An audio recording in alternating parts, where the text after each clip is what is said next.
Assalomu alaykum hammaga. Bugun Magikarga Laboga qanaqa kod qo'yishni o'rganamiz. Magikar hozir ustanovka qilib olingan, ya'ni kerakli simlari kerakli joylarga ulab olingan. Eshik simini minusga berib qo'yamiz, ya'ni eshikni ochib qo'yamiz va zamokni 3 marta ochib yopamiz. Uchinchisida ochiq qoldiramiz zamokni. Zamokni ochiq qoldirganimizda bu sirena chalib, o'sha miya kodni qabul qilishni boshlaydi. Ya'ni miyaga kirib oladi. Mana, endi kodni kirgizishni boshlaymiz. 10 marta urib olamiz. Ya'ni 10 marta yashil yonish kerak. 1 2 3 4 5 6 7 8 9 10. Mana kodni qabul qilishni boshlaydi. Demak, 12 kod qo'yamiz. 1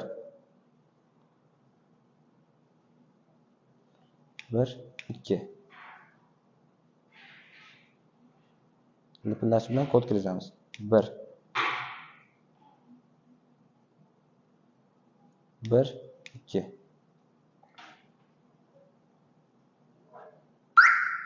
Mana 12 kodimizni qabul qildi.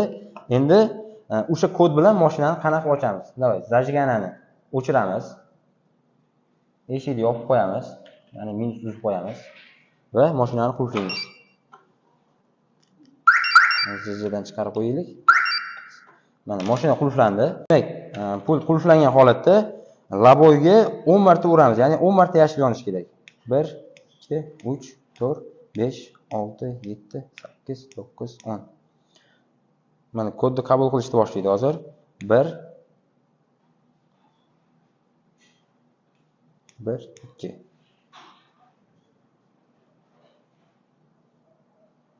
1